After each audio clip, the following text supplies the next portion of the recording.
All right, awesome. Hi, everybody. My name is Gwyneth, and I am the host of Omni Open Studios. Thank you so much for joining us today. We really appreciate your presence here with us for our spring Omni Open Studios event. So before we get started, I just want to give you guys some quick tips on some viewing habits that help really make it so you can enjoy the show better. So one of them is if you watch it in gallery view, you'll have the experience of being able to see the interviewer, me, and the artist side by side, so you can see our conversation happening back and forth. And you might want to give that a try. Another option that you should also consider is doing the hide non-video participants, which is going to be in your video settings. If you do that, it'll get rid of all the black boxes that are the people that are not contributing to the program. So also today, we're going to be using our chat box a lot. And that's like the little message board that's on the side here. Right now, you can see the program has been posted in it. There's a couple of important links, including one to our event page and one to our post-show Q&A. So that's a really good resource for you. We're also going to be doing our giveaway raffle in the chat box. So if you go and find that, make sure you know how to use it.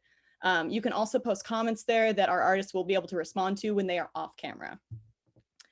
So, yeah, I want to talk about the Q&A real quick. We're going to do that at the end of the show. I'm going to tell you all the details about it then, but basically there's a way for not just our Patreon members, but also for the public to join us for that. So hang around when we get to the end of the program so you can get all the details on how to join us for the Q&A. All right, great. So let's talk about Omni Open Studios for a second. So Omni Open Studios, if you're not familiar with it, is a project that I started back in September. It was meant to be one event, and then and now we're here. So you've seen that it's expanded since then. It turned into a project that includes a Patreon. We do a monthly artist video, which consists of me collaborating with a single artist on a project of their choosing. And basically what we do is we build like a mini, it's like a mini documentary is the way I would describe it, where we take one of their projects, they get me all the content, I edit it together with some music and with the interview that I do with them, and it becomes this really cool piece that they can use to communicate with their community and for like grant funding and things like that. So it's a really valuable communication tool. So if you're interested in learning more about the way we do Omni Open Studios, learning about like helping to support Omni Open Studios, definitely check out our Patreon. And there's going to be a link for that on the event page that you can get to after the program is over. So I also want to talk about we're supporting a cause. Every event we do, we support a cause. And this chosen cause this time is Native Seed Search. I'm wearing their little shirt. And Native Seed Search is such a cool nonprofit organization. What they do is they work to conserve and promote the arid adapted crop diversity of the Southwest. And basically what that means is they're helping to preserve indigenous plants. They have a project called Native American Seed Request Program, which allows indigenous people to get a hold of seeds that have that are no longer existing in their like location anymore, and they can replant those seeds and grow those crops that have no longer, been able to be there, which is really cool. They also support sustainable farming and food security. So they're a great organization, and our artists are contributing a portion of their proceeds directly to Native Seed Search. So definitely buy some stuff because that really helps. It helps us, it helps the community. It's all around a good thing. So the other thing I want to tell you about real quick too is that we have a tip jar, a tip jar. It's a donate button, but it's a button on our website you can click on if you want to contribute a little tip to the artist for being here today. It takes time out of their schedules. It's a lot of effort to put these things on, and it goes straight to the artist. It gets divided up 5 ways and goes to each of the artists that you'll hear talking today. So that's a great thing to do as well. Also is going to be on our event page. So all of the busy stuff aside, I want to get into the program. Let's talk about our first drawing. So many of you maybe already know we do an awesome art giveaway raffle. So we're going to do those one at a time in between each of the artist interviews. And this is the first one. So let me go ahead and do a screen share so I can show you guys what we've got. Okay, so this is a piece that is from, oh, you know what? I have these out of order now. Okay, so that's okay. Well, I'll just tell you what this guy is. So this is a piece that is from one of our artists, Anna.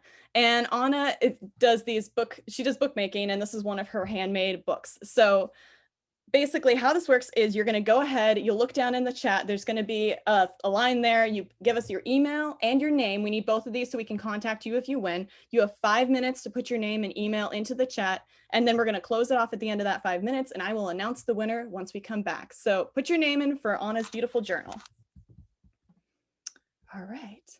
And then I'm going to bring on our very first artist. So Krista, could you join us? Hello. Hi. I don't know what magical elf I thought was going to turn my camera off before. So sorry. I'm just like, here I am. No, that's just you. You're the magic.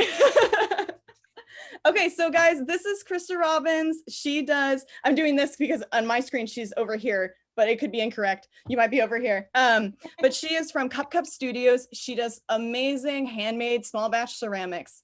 And we're going to talk about that. Let's chat too. Yeah, let's chat. So Krista, could you tell us a little bit like about yourself and how you got involved, like where you're located, how you got involved in doing ceramics? Absolutely. So I am calling in from today, sunny Portland, Oregon. And I've been doing pottery for a long time. I got introduced to it like many of us in high school, taking an elective, art class, and then fell in love with it. And I was so lucky to have arts educators that were really encouraging and said, you can pursue this. This is something you can go to school for, which really blew my mind. So I decided to take it up as a bachelor's program. I went to Florida Gulf Coast University in Southwest Florida and was really lucky. I had, again, just amazing arts educators. And I graduated in 2008 and then kind of took a while off. I think I went 8 or 9 years without any significant pottery making. But when I moved here to St. John's in Portland, I kind of looked in my garage and thought, wow, that's a pottery studio in my mind. So that was about maybe 2.5 years ago.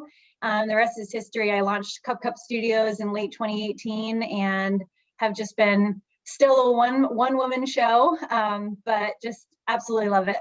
So your studio is in your own garage at your house. And yes, we were joking on the prep call today about how everything outside of the frame is actually a garage, but yes, this is a studio. But this part's the studio. Yes, that's okay. That's the part we're focusing on. So, okay, so I'm also a ceramic artist, so I know about how difficult it is. Like there's definitely some like pitfalls to setting up your own home studio, things like having your own kiln, things about, like, for instance, about safety. So can we talk about some of that? Maybe like tell us what the process was for getting it set up.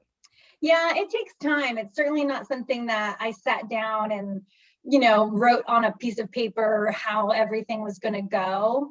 I think it always happened, or it happened kind of piecemeal, where I had a studio here locally that has a kiln. And so I thought, well, maybe I'll just get a pottery wheel and a table.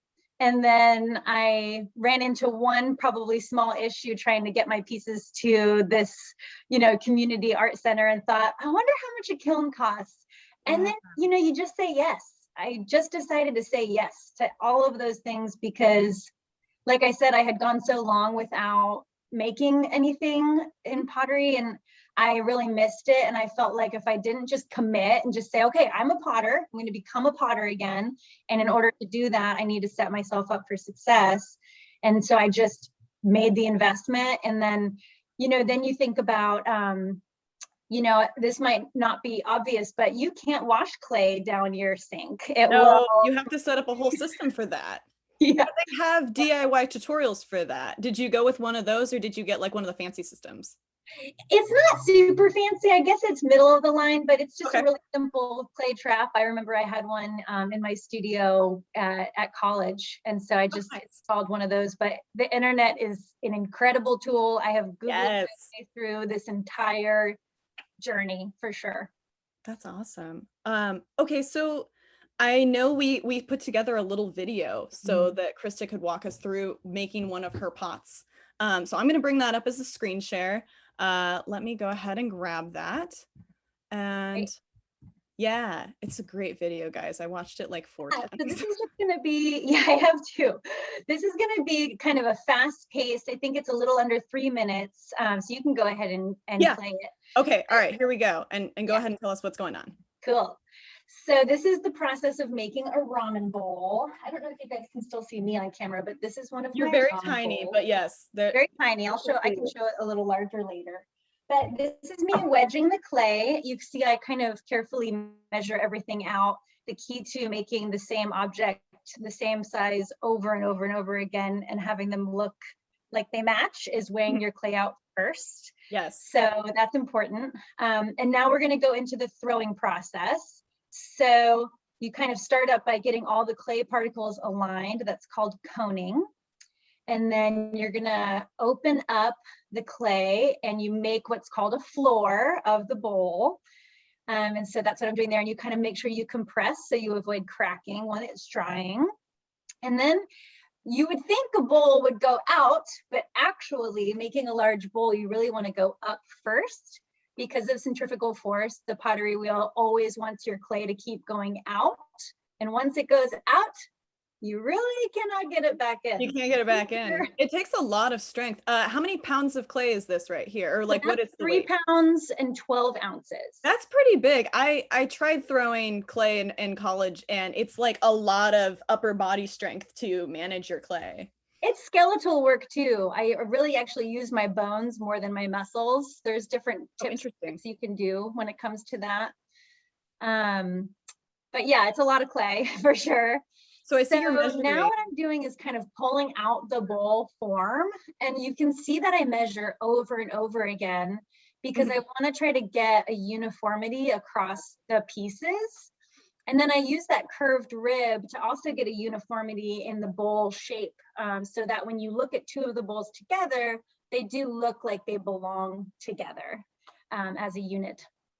And then you just kind of clean up, and now we are on the last part. So this is 2 days after I threw that bowl. This is called trimming. And actually, in a lot of countries, they call it turning.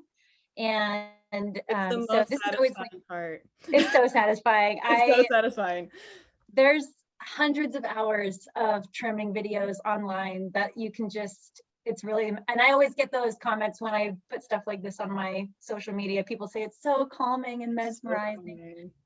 So you're trimming out the foot here, right? Trimming out the foot. I try to make each ramen bowl pretty much the same, but it's interesting. I cannot figure out my trimming tools for the life of me. I think I use different trimming tools every time. So even though I've been doing this for so long, it's just, there's always new things to try and different tools and processes.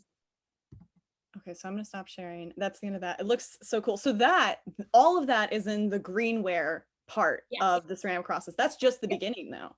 Correct. So one of the things that we wanted to share with you are the 3 different phases kind of a pottery. So this is greenware, like what Gwen was saying. This is really fragile. If I squeezed this, it would crumble into a million pieces. And that's completely dried out now. Yeah, so totally dried out. You know, you want to let it dry out for like a solid, I don't know, 4 or 5 days or something, depending on the temperature. And the color's different because it is a white clay body. Well, this is actually, so this is a speckled clay body. It's called a buff. So it's kind of in the middle of red and white. So that's greenware. And then once you fire it the first time, which they call a bisque fire, or in the UK, they call it a biscuit fire. That's so cute. I didn't know that, biscuit. I think I like it better. But this is a lot more sturdy. You can kind of hear it. Yes. But kind of boring. And it's really not food safe. It's actually still really porous. So if you poured water in here, the clay body would suck up all the water and you really don't want to be drinking out of that. No. But you dip it, or you paint on glaze, and then this is kind of what the final piece can look like. This is a matte glaze, so it's not glossy like you might expect. But the speckles that you see is actually part of the clay body. It's iron deposits inside of this speckled buff. And when that gets heated up, it does that thing where it gets really dark and makes those dark speckles. When it's still in the clay, they're very, very tiny. And you wouldn't even know. I mean, they totally expand when they get heated. It's like, it's chemistry. It's fun art chemistry. It is fun. So, okay, great. And then we want to talk about stages of clay. So you have all of these different things that you do, and you've got stuff that's in your shop right now, but you also take commission orders. So I mean, yeah, most of the time I've got 2 or 3 things in my shop, and that's because I'm usually working on huge orders. Like I've got 36 mugs over here. And I love doing custom stuff. I love it when someone pings me and says, I've had this idea for a dinnerware set, but I can't find it. And then we kind of go back and forth, and we usually have a video call and we talk about like what it is that they're thinking of, and I can tell them what's impossible and what's possible. Right. And then this was a set that I just recently made for a friend and an old coworker, where he said he wanted a snack plate, a dinner plate, but it's just he and his partner. So they also wanted mugs and bowls, but they didn't really need 4 of each. So I can do that where I can make, you don't have to get 4 of each. You can have like 2 soup bowls. And then these are kind of like pasta bowls. They're a little shallower. So sky's the limit. That's why I like it so much. It just kind of keeps it fresh. Yeah. And the work that you do is like such a simple, elegant style that like it's very modern, and it goes with like so many different aesthetics that would work in different homes as well. I try to keep it functional and simple. Right. And you've got some flexibility as far as color because you have all these different glazes. Yeah, so we can do like pinks and blues. I tend to do more like whites and beiges, like you said, because it's neutral and it just goes with everything. It's neutral. Food looks good on neutral palettes. So if someone's interested in getting a hold of you for a commission, like what's the process for that? How do they get a hold of you? I think a lot of time people are hesitant because they're like, I have no idea how much that would cost. And then they're just like, just ask. Like the worst thing I can say is like, hey, this is going to be, this kind of price range, and maybe it doesn't work out, but that's totally fine. That's fine. But really, it's just messaging me on Instagram. That's how I get most of my custom work, is just a direct message. And it's nice because they can send me photos of things they've seen that they like, so I can visualize what they're thinking. That's how we came up with this set, for example. Right. And I know I commissioned something from you for Christmas this year. We got this bowl that had like a spout on it and a handle, and it's for mixing your eggs in when you're making an omelet. And it was really cool because I just sent Krista the measurements from my previous, like we had one before that broke. So I just sent her the measurements from that. And then you recreated this new one for me. And it's a different style than the one we had before, but we were kind of looking for something new anyway. So it was really cool to have that. And it goes so well with our kitchen, like the green. That was so fun to make. I had never made that before, and I got just a ton of compliments when I put it on the thing. So I appreciated that commission. That's my favorite thing. It's like, I didn't even know an egg bowl. I had never used an egg bowl. So it's totally a thing. Okay, but you do have some stuff in your shop. I just peeked at your Etsy before we got on here, and you've got some mugs that are in there, and you've got the ramen bowls like what you just threw. So tell us about that. This is one of the ramen bowls. I love how there's holes in it. It comes with hardwood chopsticks, and this is definitely like a fan favorite. But what I did in the shop. Can you look that up for us? Because we couldn't see it when I was on. Oh, you couldn't see that. Oh, that's okay. Cameras are tricky. Okay. That's so cool. And then like the holes, so you can rest your chopsticks and they don't fall into your ramen. Yeah, so cool. So I did update my shop, but what I decided to do was really update it and just say, hey, this is going to be a few weeks. So if you want to order this, great. I'm going to, basically doing pre-orders. Pre-order, yeah. So, which makes a lot of sense for ceramics because like, you do them in batches. So doing the pre-order works really well for that. Awesome. So we've added a link to Krista's shop and a link that will send her an email. So if you're interested in commissioning some custom work from her, whether it be a set of plates, whether it be like a single platter, you can contact her directly and start exchanging photos and talk pricing by going to that button that's on our event page. Awesome. Well, thank you so much for joining us, Krista. I really appreciate it. Thank you. This was fun. Thanks, Gwen. Yeah, thank you. All right. Okay, so we have our winner for that journal, the unexpected journal that surprised me, but it's all right. It's gonna be Megan Carver's journal now. Megan, you have won a journal. Are you excited? The artist will get in touch with you directly in order to communicate how to get the shipping to you and everything with that. So let's do our second drawing. You guys ready? Let me get the screen share set up real quick. Let me see. And then hit the button. Aha, okay, so that's the journal, Megan's brand new journal. And what is our next item? Aha, so the next item on our list is going to be a beautiful rope. This is a marine debris rope basket from Shelby Silver. And it is made with this rope comes from the ocean. Shelby's going to talk about this in more detail later.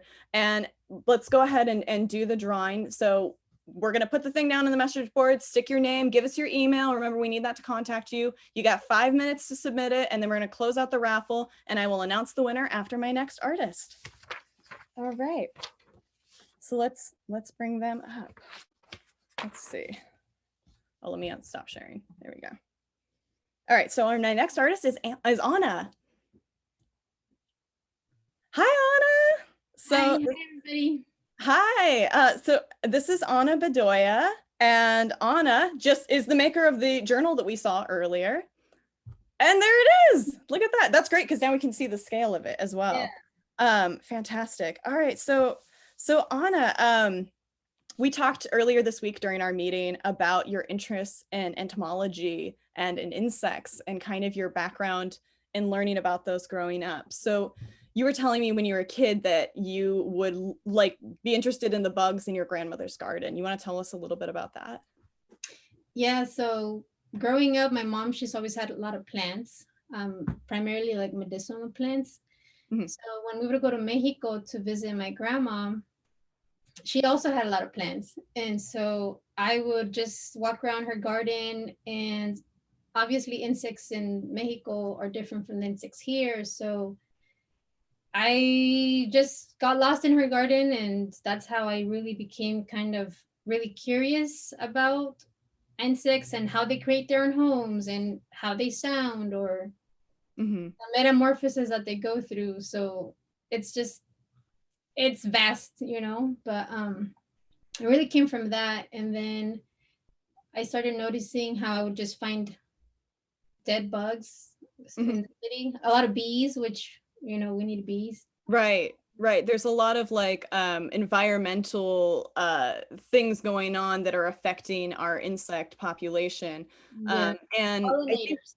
Right, pollinators, for instance. Yeah, and I think people are less aware of the importance of insects and what their value is that they contribute to society. Yeah, and one big one is bees.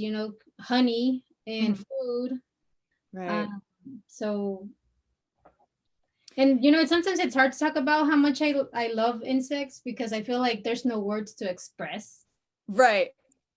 Yeah.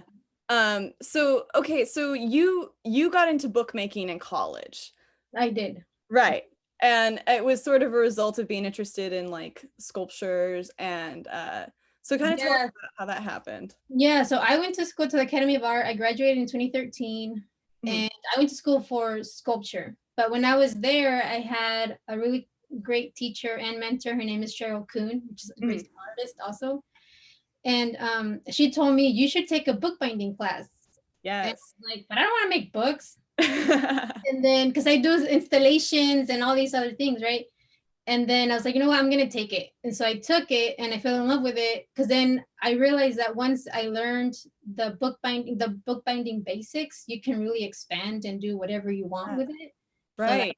So it's amazing. And that's how I first started getting into, well, obviously the bookbinding, you make books. And so being a sculpture major, I have tried different things using the same skills or techniques as bookbinding.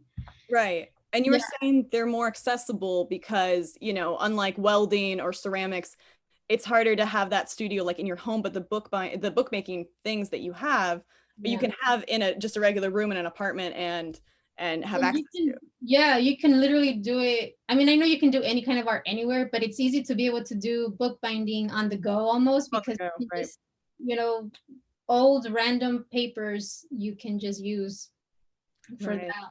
Yeah, And the diversity in bookbinding itself is really cool. Like I have this really tiny little book. Oh, how cute. And so then you can get like the big ones like this. They vary in size, they vary in style. Yeah, there's a whole bunch of different types. So going into kind of the content of your work, because we were talking about your entomology interests. And so the content of your work is very personal because you have this interest in insects. And then you have you talking about, like you said, it's like dreams and memories. So can you tell us how the dreams kind of connect to the content in your pieces?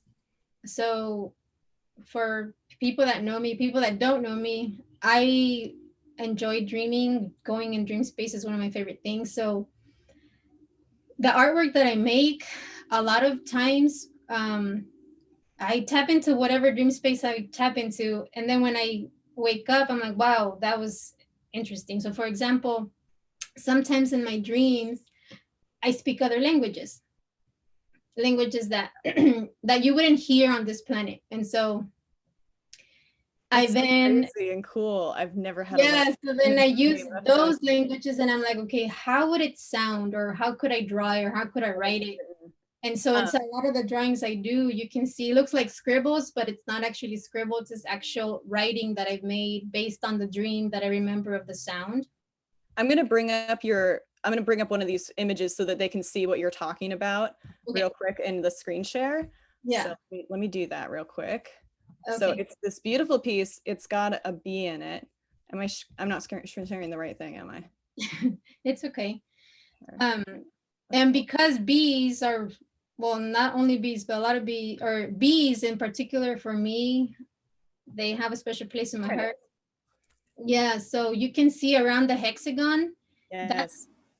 That's the language that I pulled from my dream space. And this painting, I call it El Pintor, which means the painter, because bees go around painting flowers, color on the planet, you know? Right, by being pollinators. Right, pollinators. And so the blue and the yellow and the primary colors is essentially here. And then the green represents the planet. So it's nature, primary colors, which from there you can make any color that you want, you know? Right, yeah. Yeah. And then the hexagonal shapes are, of course, indicative of the bees. And then there's that you were saying that's like related to secret geometry, which is sacred geometry. So you can find geometry anywhere on the planet, on your own face, your own body. Right. And it's just really cool how these little creatures can make such a beautiful and perfect like structure. World, you know? Like the little hives, they're cones that they do. Yeah, and a lot of architects, it's called biomimicry, so they look at, you know, nature to build structures and so on. So they are their own little architects, and I don't know, I just find it so amazing. I can easily get lost in just exploring their worlds. I often go in my neighborhood. I live in Oakland, and I often go on walks and just look at different plants and I always try to take different routes to see what other flowers are out there, plants, and so on and so on. And then I like this drawing of this bee. I actually found this bee outside of my house, and so I picked it up and I brought it and I drew it, and then this all came to be. But as I was walking around, I would hear different insects, and so because of the dreams where I hear different languages, sometimes I almost get like in a meditative state where I try to remember the dreams at the moment. And then it's just a huge combination of different things that happen at the moment. But that's what this one represents, is dreams that I've had were other languages, and then earth and the primary colors and It's a beautiful piece. And then this one you actually have prints of in the site, right, on your site right now. So that's a cool piece you can find there. So it's the bookmaking. You do so many different things. There's the bookmaking, there's the beautiful illustrations, and you also make, and we'll just talk about this real quick because I think they're so cool, these little sculpture boxes. They're bookmaking techniques, but they have elements of them that are kinetic. Yeah, they're kinetic books basically.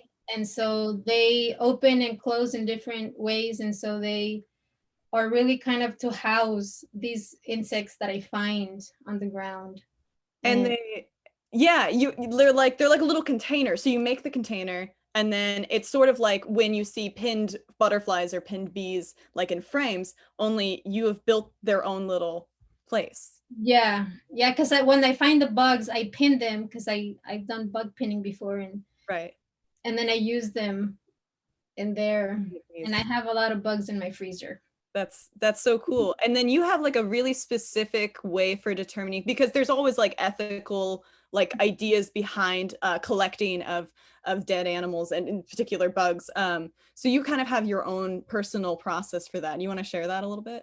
Yeah, so I either find them or friends have found them. And so what I've told my friends, when they find them and they give them to me, it's synchronicity, because essentially I'm like, wow, if I popped in your head when you saw that bug, that means it's meant, the way I interpret is that it's meant that that bug wants to be created into art, for bringing more awareness. And so it's just really cool to see how many people have actually given me bugs, because the other way of getting bugs is you go and you catch them yourself, but I find that to be, that's disrespectful, to just go and trap them. And then the other thing that exists is they have bug farming, just like there's farming any kind of other plant or animal.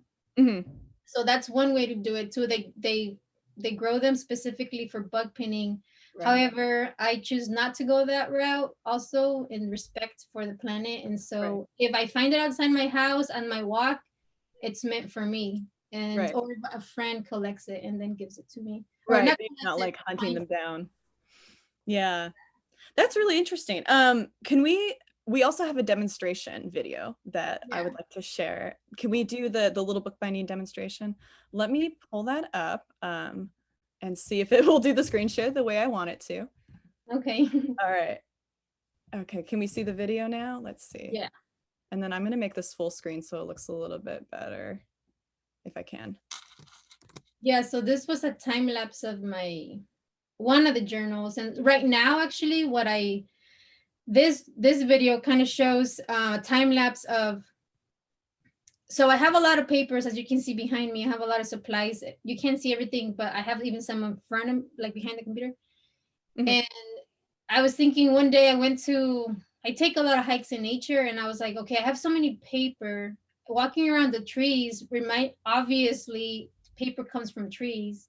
And so I thought, you know what? I have so much paper that I'm just gonna start creating all of these books and out of scrap material that I have, and not go and buy more supplies. Yeah, that's very sustainable. Yeah, and so here I collected all of these are different scraps of paper that I had, and I just cut them and used them. And so the sheets themselves, I don't know why I was holding that, but the sheets themselves they're called signatures. And so it's just paper, like regular old paper cut in half, and then I poke the holes, which then becomes a book block, which is all the pages together. And here I'm just sewing them, and those strips of paper that are the red and the blue, they're mainly just for support and for aesthetics. Or more aesthetics than it is support, actually. And then the cover, which is the brown part that's laying in the bag, that one was also just this paper that I had laying around, and I have so much of it that I decided to start making these little small flexible journals, so that whoever buys them, they can easily travel with you. Yeah. So it's nice that you can take them with you. And it also kind of has that leather effect to it, which, because of the straps, like the old leather bags and everything. And it looks like you're adding like one of your prints. Yeah. Well, that's so cool. When I was doing, I have all this bins with a lot of scrap stuff. So I just searched through there, and I had a lot of those little prints, and so I decided to use them also, instead of just recycling them or throwing them away or whatever. Okay, we have more photos. Let me pull up the other screen share. I'm telling it what I actually want to see. It's tricky with the technology. You got to tell it what you want. Okay, here we go. So this is the finished book, right? Yeah. So this is the finished book, and this one I actually titled it Viento, which means wind. Okay. And I titled it that just because it reminded me, for whatever reason at that point, it was like the wind, you know. So the name of that little drawing is called El Cosmos, Mexico y Egipto. So it's kind of the cosmos, obviously, Mexico and Egypt. So it's like a combination of the cosmos being like dream space, which is around the frame. That's the language that, And then Mexico is the cacao beans, because we have cacao beans. Not only Mexico, but I'm from Mexico, so we use them there. I use them there. And then the beetle itself is from Egypt, or not from Egypt, but it's a play on the one from Egypt. I've been to the scarab. The scarab, yeah. And I've been to Egypt, and it's just an amazing place to go. Like, it's so amazing, energetically, and just so many things about it. And in the beetle itself, there's a lot of more of that writing in there. Right. That's where all of the art history classes start with Egyptian, Egypt, because it's one of the most ancient cultures that we have actual preserved art from. So that's very significant. Sorry, I didn't mean to interrupt. Go ahead. I forgot about that part. Yeah, it's an interesting detail. But yeah. And then you attach these in. Yeah, and so then I just figured, like, okay, I have all these supplies. I can just make these little journals that are not that difficult to make. They're nice pocket size. And then somebody can really use it, you know? Yeah, that's beautiful. They're lightweight. So I like them because they're lightweight. You can travel, but also the binding there, it was just like a play on it, you know, just twisting it. Yes. Yeah, I like that. So that's not part of the structural. That's a little element that you've added, the twisting and the wrapping. Yeah, just for fun. Really cool. It's beautiful. But also the twisting, there's a whole, I mean, I don't know so much about in the bookbinding world, but for my own personal stuff, even in your hair, when you're braiding your hair, you know, in the indigenous culture, there's a lot of prayer that goes behind it. So as I was doing that, it was just kind of like, whoever gets this journal may spark whatever needs to spark for them, you know? Oh, that's beautiful. So you like kind of give the journals some intention, like good intentions going out into the world. That's so beautiful. And then here's your final, like the tools that you were working with. Yeah, so those are the tools. I figured I'd show some. So the glue, and then those rulers, that ruler that's see-through is one of my best friends, because you can really see as you're measuring out everything. Right. The clear ruler is such an important tool in art. I completely agree. I have a favorite one that is also a clear ruler. And then can you talk to us about some of the bookmaking tools that we're maybe not familiar with? Yeah, so the white one there, that's a bone folder. It's made out of actual cow bone. Oh, cool. I didn't know that until after I bought it and the teacher was telling us. I was like, so that was kind of a little and then the mechanical pencil, you got X-Acto knife. The thread is another like pretty important one. Usually you want to have waxed thread so that the sheets can go together. And there's different thicknesses depending on your desire. And then the stab tool, that one, you know, for the holes. Yeah. In all is an all the correct? Oh, yeah, in all. Yeah, I was thinking, I don't know if that's true for bookmaking, but I think all when I see that. Yeah, I think of owl when I hear that word. Oh yeah. Woo. Yeah. Yeah. Makes sense. And the glue, which, you know, is right here. Specifically for bookbinding. So and it's acid free, right? As I understand it. Yeah. Which means that the paper won't deteriorate from the glue. It's archival, I guess. Archival, yeah, it makes it last longer. Yeah. Awesome. Okay, I'm gonna close the screen share. Beautiful. So, okay, great. That's so cool to like get that insight on how those are made and see like the process of assembling it. It's a lot of work to build a single journal like that. Yeah, it is. So what do you have in your shop right now that people can go and purchase? Everything right here. Okay. Which is on my website, Bedolla.com. It's hard to see them because they're small behind you. So it's these are a bunch of journals. Are they the scrap journals? Yeah, so these are how cool those are. Yeah. Oh, that's beautiful. I love the bees. And then there's different kinds of sewing. They're all different, but again, I had like these prints laying around and I was like, I need to make some art with them, you know? Yes. And so again, like scrap paper, so there's different colors. So like this one has So gray and like cream color. Yeah. And then this one too is just like they're all very literally just unique to their own. Yeah. And this one's one of my favorites, actually. It has a bug. Oh, I love that. And it looks like it's kind of like dented in a little bit. Yeah. How's that done? Yeah. I have to carve into this bottom Davy board, and then you peel away. You kind of like, you're like take layer by layer. So you draw in the triangle, and then you use an X-Acto knife to cut it out, and then you slowly peel away until it indents. Oh, okay. Yeah. And then I put the picture in there, and then it's like different. And then this is old graph paper. Yeah. And then this bright green paper. That's so cool. Yeah. You know, that kind of reminds me of like zines from like the DIY punk scene a little bit, having the different varieties of paper. That's so cool.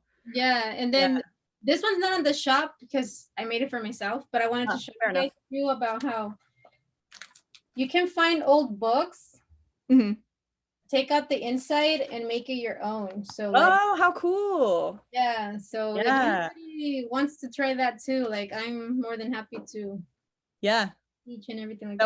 That would be a commission thing. And you can do you have a contact page on your website that people can contact you for possible commissions? So if you guys have like an old book that you're attached to, but you know, like aesthetically, but it doesn't do any good for you as a book, then maybe make it into a lovely journal. Yeah, it's pretty easy too. So yeah. Super cool. Okay, so and then you've also got prints in your shop. So like the bee that you got above you, that's one of the prints that we looked at. Yeah, and then this one, and then this one, and then there's another one that's an ant. Oh, lovely. And then all of these that I just showed you, those are there's 3 categories. There's prints, the scrap journals, and then just regular journals. Regular journals, they take me a lot longer and they're more detailed. Yeah, they're more detailed. That makes sense. Yeah. So the scrap journals are like, what's the price range on the scrap journals? They're like $22 to $30. Okay, that's pretty affordable. I mean, that's definitely in the same category as what you could find at like a Barnes and Noble, but made by an actual artist that, you know, the money goes to someone who makes amazing things. So just throwing that out there for the audience. Yeah, because I mean, for any artist, really, whether you're a writer or a visual artist or whatever, like it takes time, and so next time it's always appreciated when people support us, of course. Absolutely. So, okay, again, when you go after the event's over, when you go back to our event page, you can find links to Anna's website in her biography section, and you can also see some of the photos of some of the work that she has. You can go and find her shop there and her contact page. So thank you so much for joining us, Anna. I really appreciate it. It was lovely talking with you. Yeah, thank you to everybody that came, and thank you for having me. Yes, of course. Okay, so I have a winner for our last raffle. Let me go ahead and do that.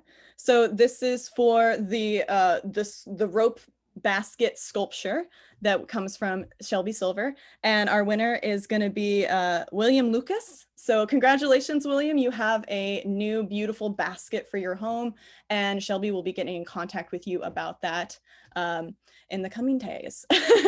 And let's go ahead and do the next one. So I am having some screen share fun over here. So let me see if I can do this in a organized fashion for everybody. One second. All right. Okay, I think it's working for me now. I got a handle on it. All right, so this next piece it's a beautiful little print and a sticker from artist Maggie Gonzales, who's going to be joining us a little bit later in the program.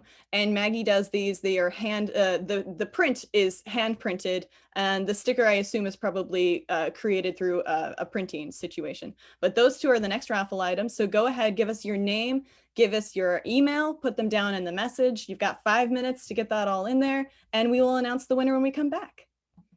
All right, so who is my next person? Shelby, we were just talking about you. You want to join us? Hi. Hi. Hello. How's it going? Good. Thanks for having me on.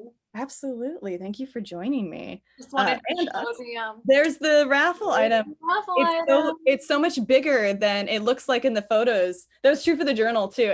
It's funny how a photo like shrinks an object. But Yes. seeing it next to a person, you get like the full effect. So beautiful, beautiful thing. Okay, great. So you do some really cool work. You do some on ocean conservation art project stuff. Yes. And do you want to tell us a little bit about how that project has like developed and like what the goals of the project are? Yeah. So I grew up in Washington State, very, very close to the ocean on a llama ranch. And so I grew up with a background in fiber art. We would shear our llamas and then we would spin their wool. I actually have some alpaca that I've been spinning lately to tie into my tapestries. Mm-hmm. And so growing up, having that farm perspective, but then also visiting the ocean, my sister and I would run through the woods and a lot throughout the day. And so we would have scrapes and scratches on our legs.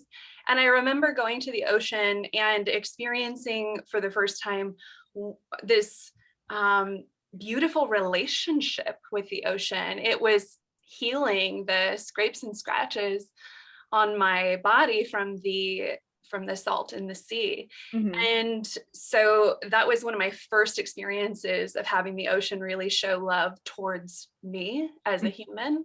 Yeah. And so then what happened from there was me dedicating my life and my practice as an artist to its preservation and protection. Mm-hmm. Awesome. That's beautiful. So in the projects that you're working on right now, you are going to the ocean, collecting marine debris from the shore, yes, and using it in your work. And it's like, it's this really sustainable, like second life for the stuff that you're collecting. Absolutely. Absolutely. I really speak to the heart of shifting the narrative of plastic marine debris. Right. And what that really looks like is, when we hear of our ocean being full of plastic, it's really frightening. It's really scary.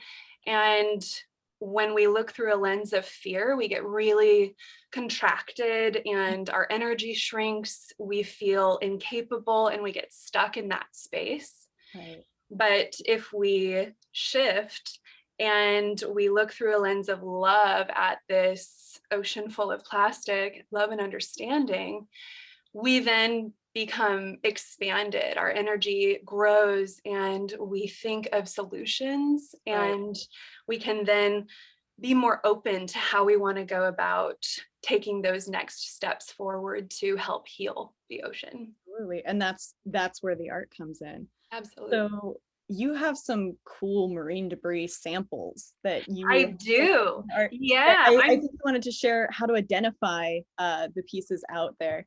Yeah, absolutely. Thank you so much for mentioning that too, because I created these for my students for some of the classes that are coming up that we'll talk about later. Mm-hmm. But we were talking about this yesterday too, about how it's difficult to show the plastic marine debris. So being able to put them on blocks like this has really allowed me to share. So these are some of the more identifiable pieces. I see a lighter. Yeah, a lot of bathroom toiletry type stuff.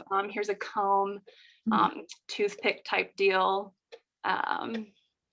toothbrush handle. Yep.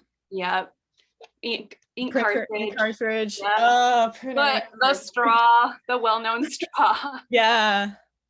Lots of parties happen on the beaches. Oh, Lots of that's a glow celebrations. stick. The Okay. glow stick. And I found so many of those. Well, like, and who knows what's in those? Right. Yeah, exactly. Oftentimes when I find them, they are intact, which is kind of, you know, a blessing and a curse with plastic. Yeah.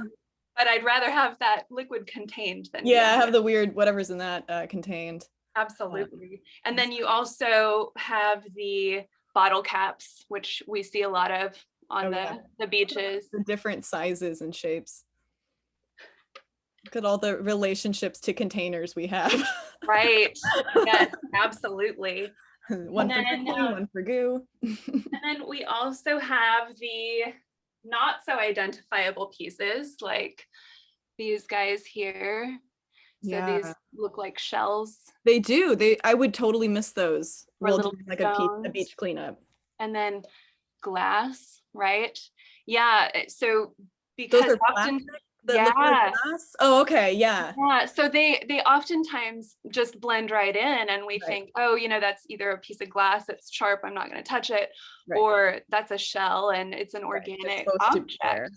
Right. And you know, using our judgment when collecting is a really big part of the collection process, because quite oftentimes, you know, we want to ask ourselves, is that safe to pick up? If not, don't do it. Really listening to the intuition is so much a part of the process, but also the weight test too. So these you would not necessarily even glance at as being plastic. They look like rocks or shells. Those don't even look like plastic. Yeah. And the way to find out, I wish maybe I can get a little closer. Oh yeah. The way to really find out is to lift them up, pick them up and do the weight test. Okay. They're going to be very, very light. Yeah, very, very that light. makes sense. Like lighter than a rock you would expect to have a certain amount of heft. A little bit of weight. Yes. Yep. Absolutely. But on the other hand, those are probably great for art though, because they're such an interesting shape and like they look like something natural. Absolutely. So that's kind of like, on the one hand, they're hard to find, but I mean, isn't that how it is though? The best things are hard to find. These ones, those are more common than you would even realize, which is surprising. You probably have an eye for it, huh? Well, now I do, but it took a very long time because I was passing them up in the beginning too, because they look organic. Yeah. So it's like trying to make the distinction between the non-organic materials versus the organic just takes time, and spending time at the beach and really being in the environment with them. But I do find a lot of inspiration from those pieces. And where I don't utilize the more identifiable objects such as bottle caps and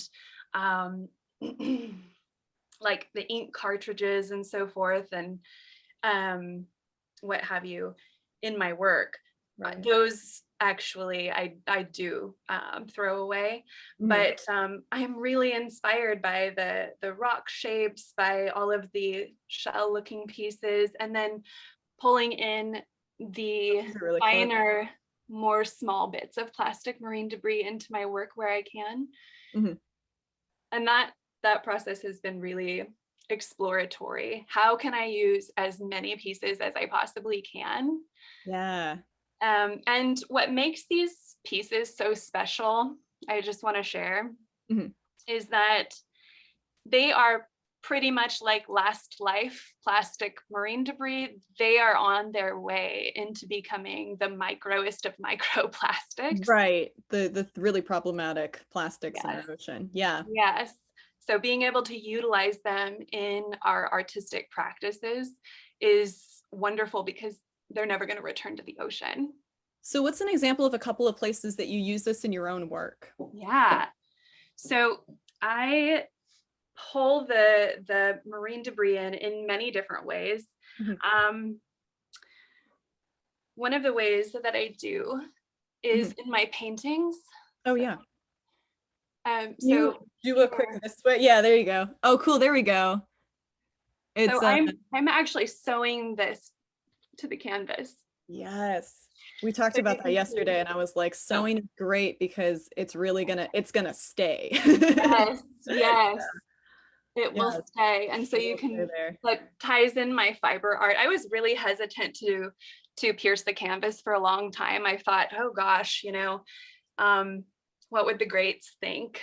And how art. yeah, and how taboo is this? And Right. yeah, I really felt like it was kind of a forbidden taboo thing. And then I thought about some of the most amazing greats that I really admire. And I thought, well, man, Frida Kahlo would definitely encourage us, you know? Yes. Yeah, a lot of these amazing artists that I know would encourage doing what you will in the name of art to be able to bring your message about. So yeah, so that is one of my paintings that I actually sew the canvas to. You and I were actually talking yesterday about adhesives and not trusting adhesives.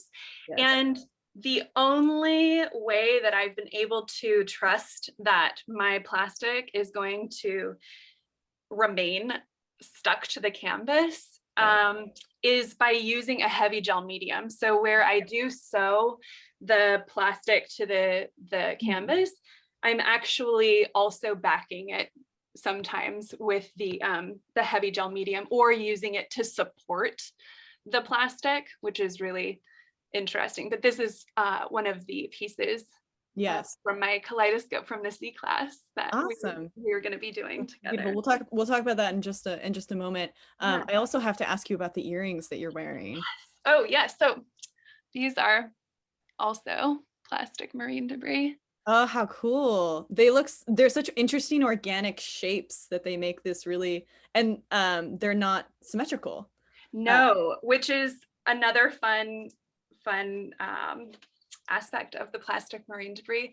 Working with these pieces, you can differentiate between colors, right? You can notice that, oh, these two colors go together pretty well, but no two pieces are alike. And I think that really speaks to who we are as people. It's a reflection of our uniqueness. And it's like eclectic and and like humans aren't symmetrical, so like and we're textured and exactly as we grow through life and become, and they have this powerful story where they're part of, you know, ocean conservation. Absolutely. It's always cool to have jewelry or something you wear that has a story and a background to it. It's a good conversation starter, that's for sure. And I have some of them up on my website as well. Oh, lovely. Great. So these can be found in the shop. These are steel and cotton. Yes. And you said yesterday they're sterling silver hooks. So yes, for sensitive ears. Good for sensitive ears. These are important details when it comes to, I am a big earring purchaser with sensitive ears, and I know how important it is. Me too. Yes. Yes. Can I ask you about some of the stuff behind you? Yeah, absolutely. So there's a tapestry on the wall, which really speaks to your past as a weaver, or your present as a weaver as well, but also your past. And you said there's alpaca. The yarn is yarn that's been, I'm like fur, hair, yarn. Yeah. That's been hand spun, correct? Yes, I've spun this on my wheel, which is over yonder. And it's such like this ancient art too of spinning and weaving. Yeah, I really have such fond memories of growing up with our Fiber Guild and hearing the stories. I was sharing with you that my sister and I were the youngest members in our Fiber Guild at 8 and 10. And our oldest members were in their 80s.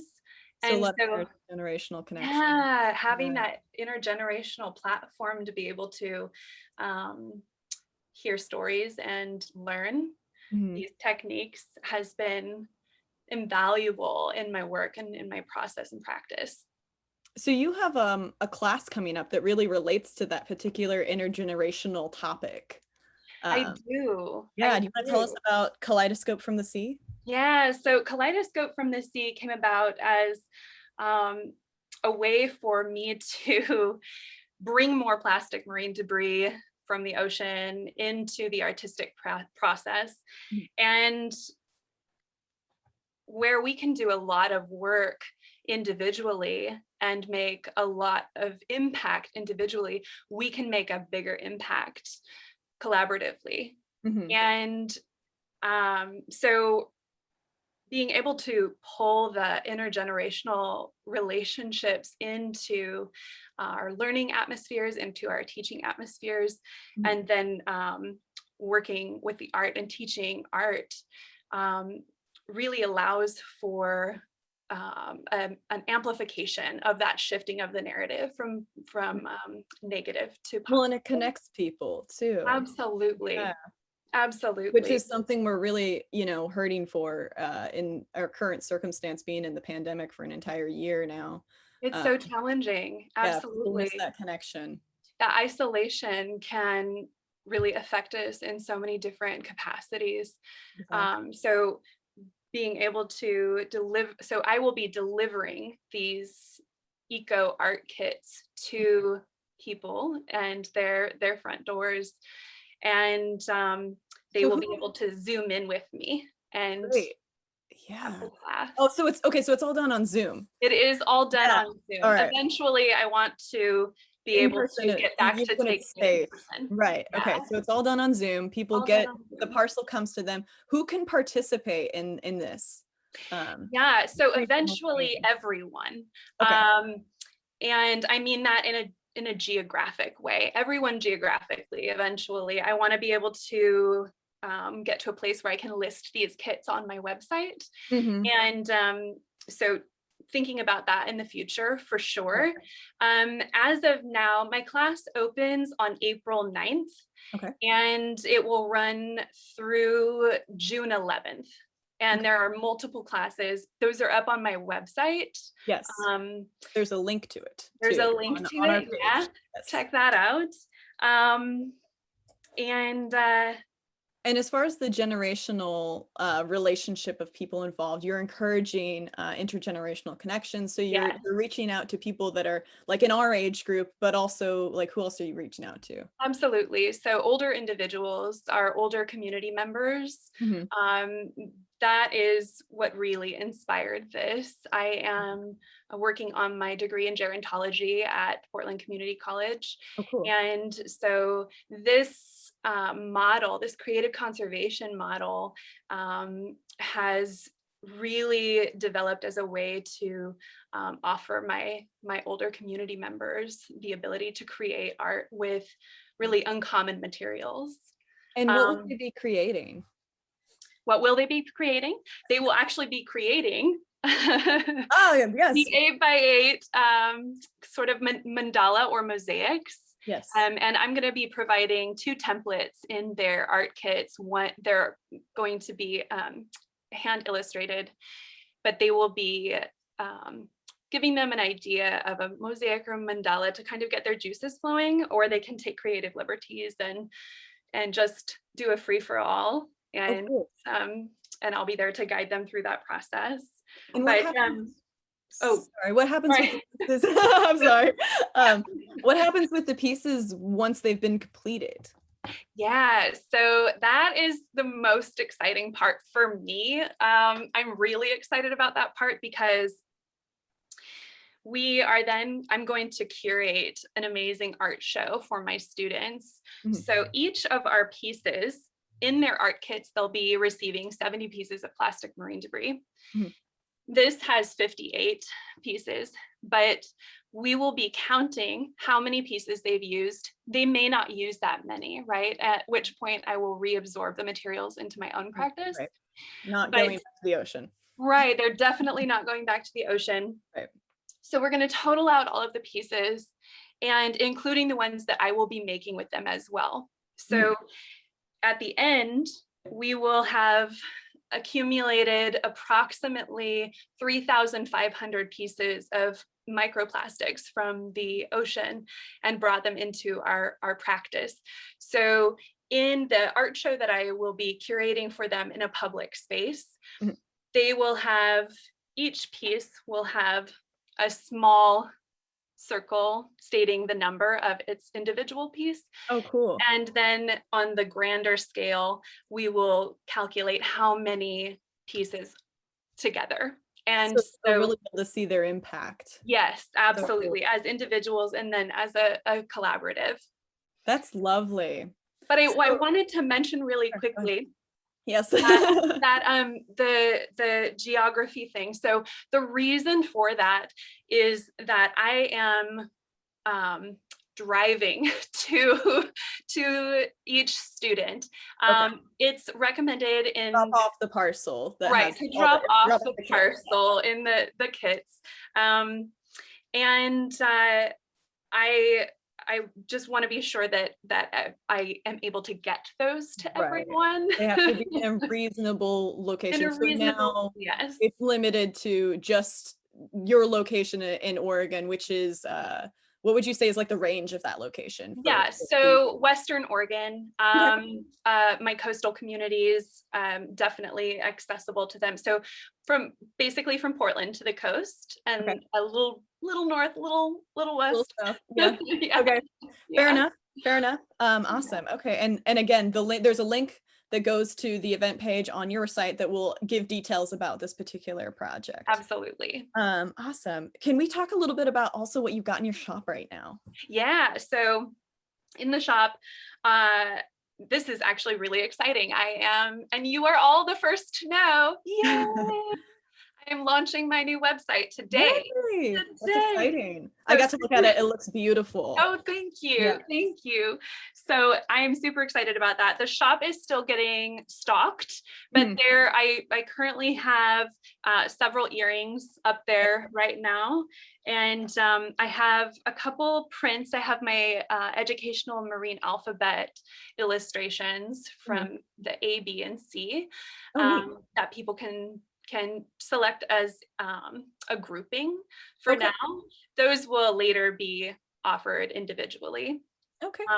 What else do I have? I think I also have my Earth Temple piece, which ties in a lot of plastic marine debris as well, and sort of encompasses this wooden plank that is lovely. just lovely. It's beautiful. Awesome. And then can we expect to see like some of your baskets, perhaps Yes. tapestries, things like that? Yes, absolutely. Yes, tapestries will be stocked in the shop.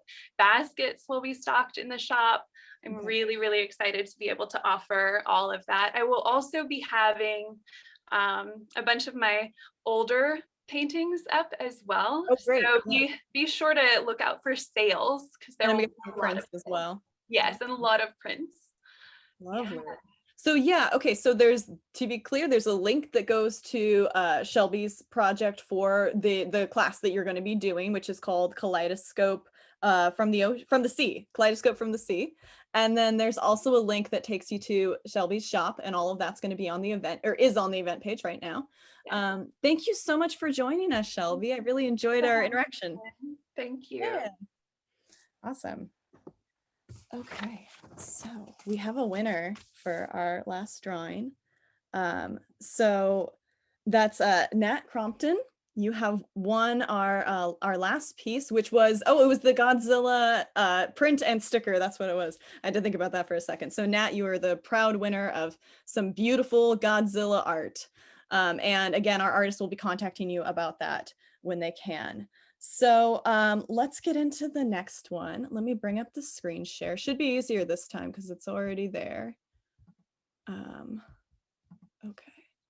So that's the Godzilla art we just did. That's now Nat's. We have a lovely mask made by one of our artists who is going to be coming up next. She does, or not, is it next? Are you coming up next? She's coming up soon. Nope, next. It's Devon. So Devon will be coming up next, and she does this beautiful comic book stuff, and we're going to be talking about that in more detail, but she's offering these masks and this particular mask as the prize for this particular raffle. So go ahead, put your name, put your email down into the message board. We got 5 minutes for you to get that all in there, and then we'll be announcing the winner after Devon's section. Thank you. All right. Devon, you want to join me?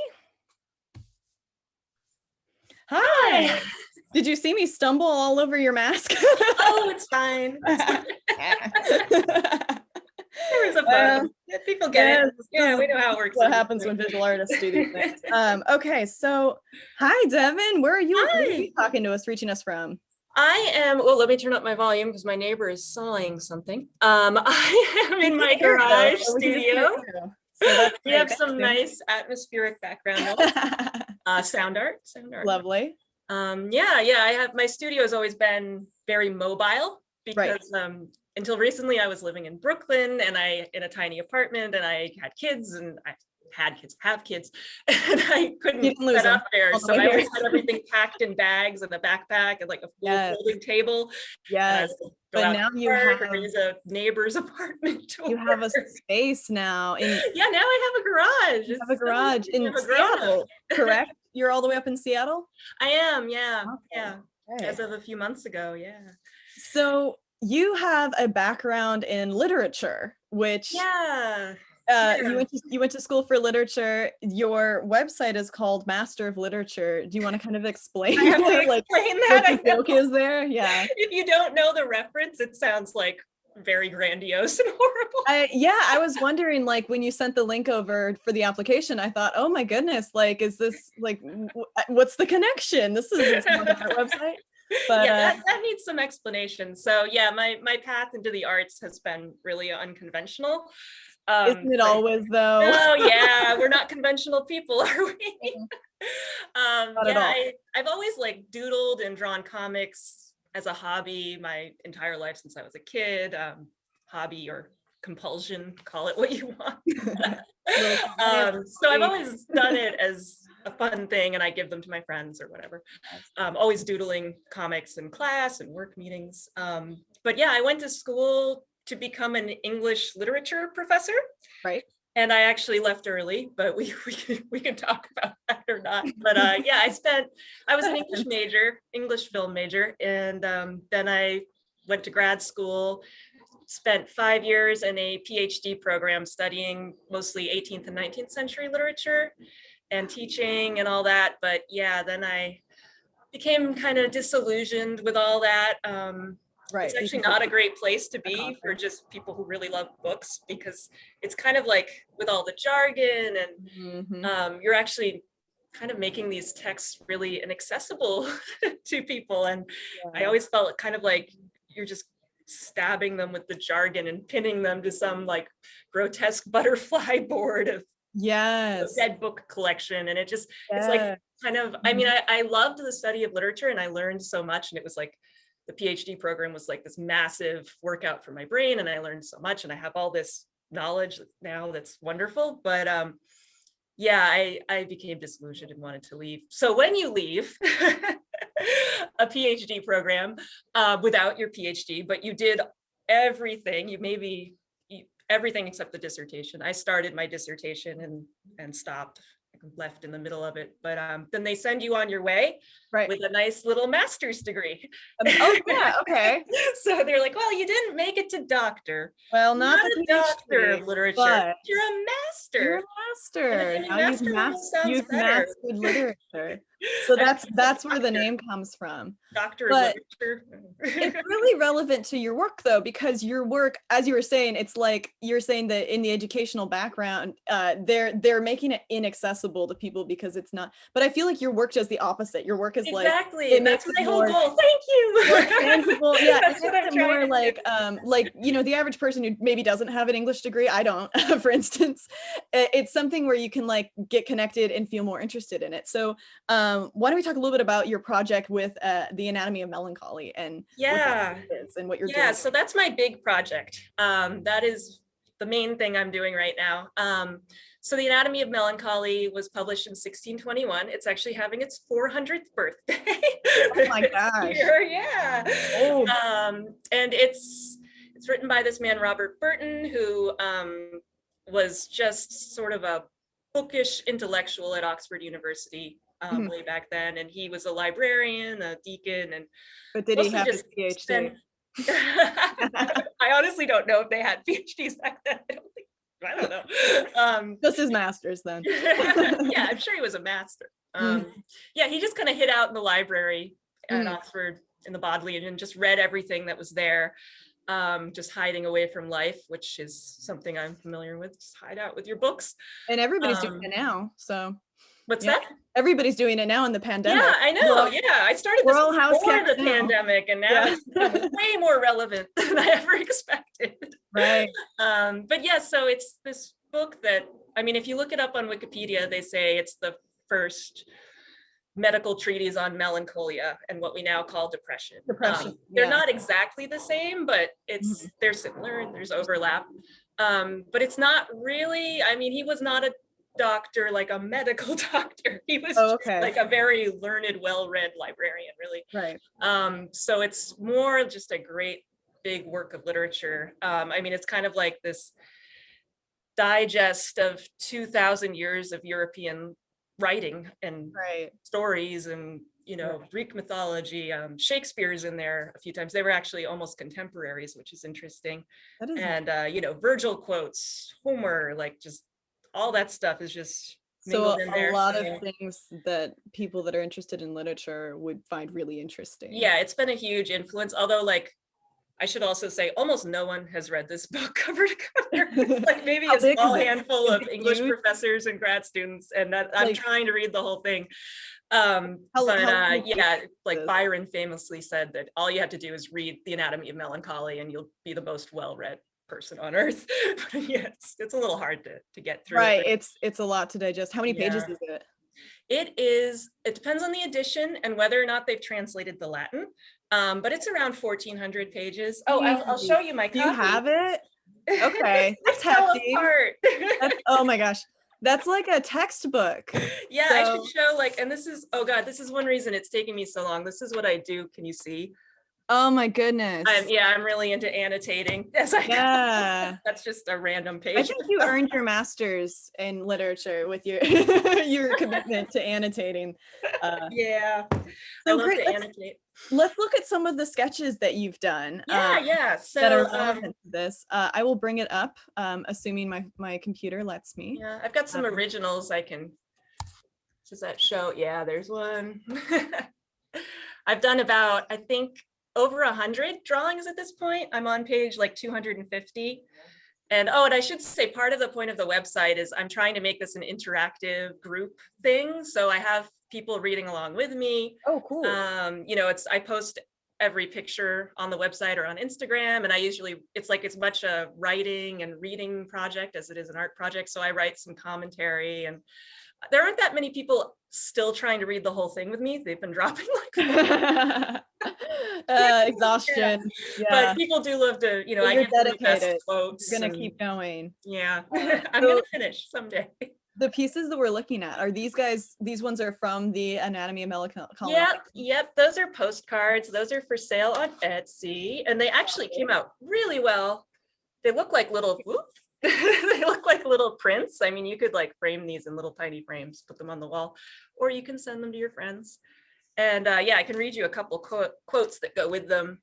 So the donut eating guy, he comes up a lot. I have like a whole cast of characters now, and they all interact. So it's very comic book style in terms of the art. And this one is, we cannot resist our concupiscence is originally bad. And concupiscence is like carnal desires, bodily desires.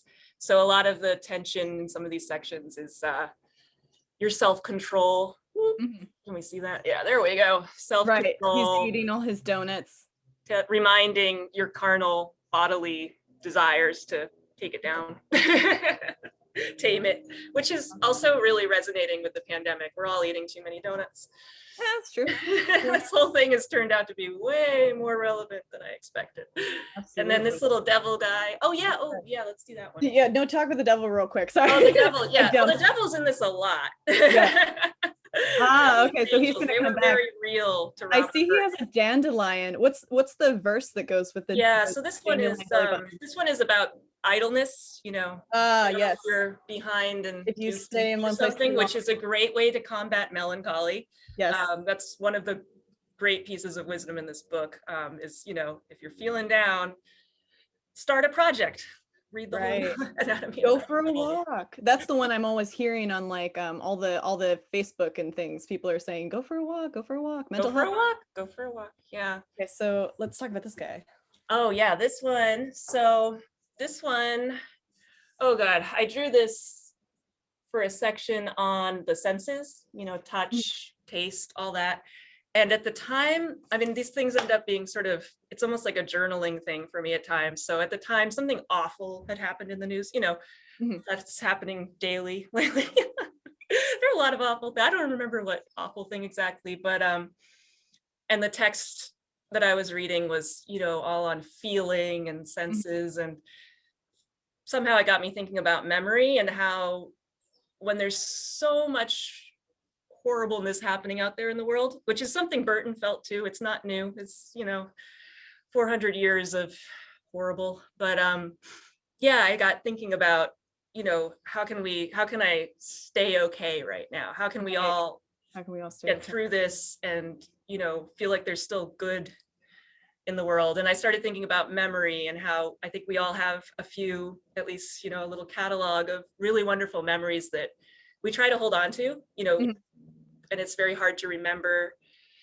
Touch in particular, you know, a sense of smell, that's like really well connected to your memory and your sense of recall. But I was thinking about how we remember touch and that feeling of physical closeness. So yeah, I drew a picture of me sleeping with my kids because they have a lot of nightmares. I don't know where they get it from. I had a lot of nightmares as a kid too. Creative types, we do, right? So I was up at night with them a lot. They were babies and toddlers when I did this one, and I just thought that's my like happy moment.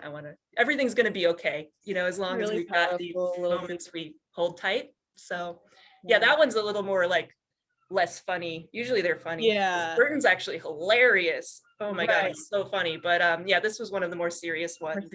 There's prints of this in the shop, right? Yes. Oh yeah, that's also on Etsy prints. I'm selling them framed or unframed because if you're like me, you have a stack of unframed prints sitting around your house. So you're like, I need to get to that. Any day now. Any day now. Shop. I feel like that would be a really good one for like a nursery or something. Yeah, yeah.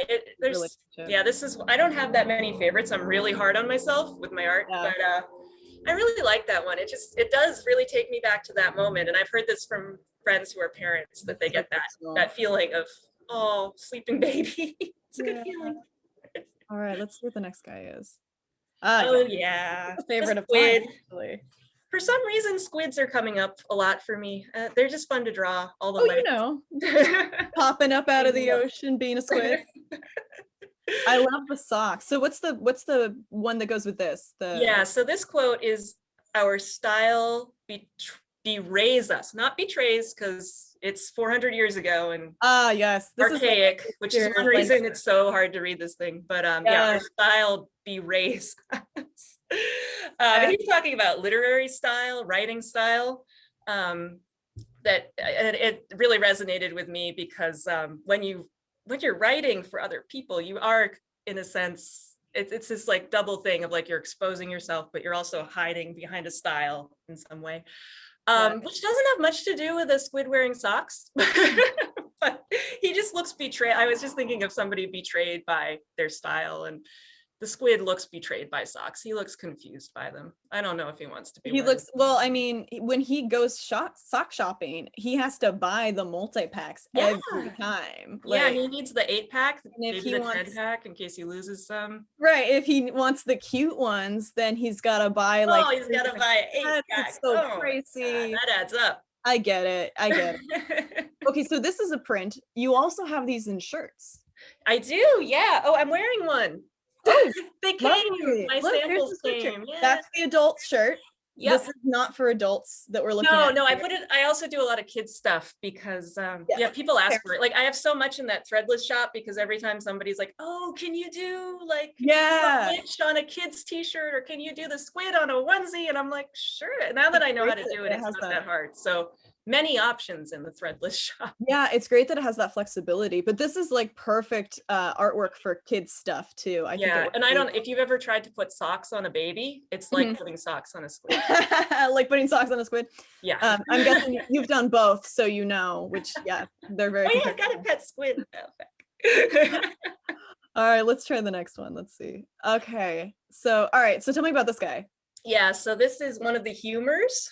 There are 4 humors if you are a early modern Renaissance medical type. Oh yes, right. They control how you behave. So I've learned all about this. Not something I used to know.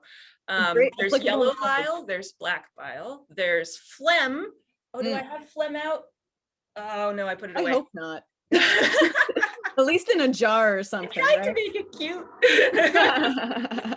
Oh, you mean the piece, the drawing. Yes. It's a struggle. Yeah, Okay, so yellow bile, black bile, phlegm, and blood. This is blood. This is blood. Yeah, and he actually has a lot of nice things to say about blood. So I made blood kind of cute and snuggly. Yeah. Yeah. Black bile is the melancholic. Oh, I'll show you. I do have black bile. So of course, this is actually my melancholy character. So he's in probably at least half of the illustrations. Yeah, he's a cutie. Cool. Yeah, that was really cute. That's a lot cuter than black bile sounds like it would be. Ooh. Oh, that's neat. Yeah, there's a lot in there about witches. They can make you melancholic, so watch out. Of course, you got to watch out for the witches. Yep. All right, so let's see. And then we I don't have an actual, oh yeah, I have that one. And what is this guy? So this is the sensible soul. Ah, yes. Which is divided into 3 parts. He's so precise about these things. It's amazing. I mean, this guy, talk about overthinking. I mean, I think this is why so many people, not so many people, just a few people really, identify very strongly with this book and with Robert Burton, because he's such an overthinker. He overanalyzes and categorizes every single thing, and he does it over and over again. He'll redo things he's already done, and this is why the book just drags on forever and ever and ever. So yeah, I have that one, and that's the sensible soul, which is divided into 3 parts: the rational soul, the will, and the understanding. And maybe a year ago, when I had just read that section, I could have explained more what that actually means, but I can read you the quote and give you a taste of how Burton writes.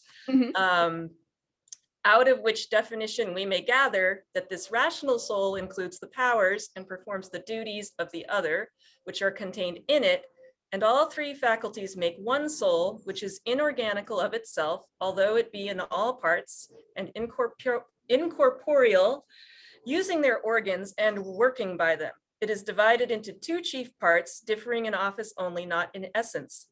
The understanding, which is the rational power apprehending the will, which is the rational power moving, to which all the other rational powers are subject and reduced. So that's a lot. Like that's a lot. That's a lot to digest. You know, some people, I guess one reason I'm doing this too is I like impossible challenges. Like, you know, some people climb mountains. Some people join polar bear clubs and jump in the freezing ocean in January. I'm making myself read this and try to understand all of it. I feel like, a mental workout. I feel like the illustrations for me, like after you read that, I was like, okay, I can follow this because I have a visual in front of me to like think. Yeah, the pictures help me work through it. Like, and I make diagrams too, you know, trying to sort out, okay, these are the different, you know, it's just, and that's why it's such an interesting work though, because what you're doing is you're making that connection with people, so it's a more like digestible like idea and connection to literature. It's really and that's what I want to do. I mean, this book is actually really fun. I mean, that quote, that's like the worst quote I could have written. No, that's fine. But it does give you a taste of what the book's like. But yeah, there's a lot in this book that's hilarious. There's a lot of wisdom. Like, my favorite quote so far, I think, is, "I write of melancholy by being busy to avoid melancholy." Yes.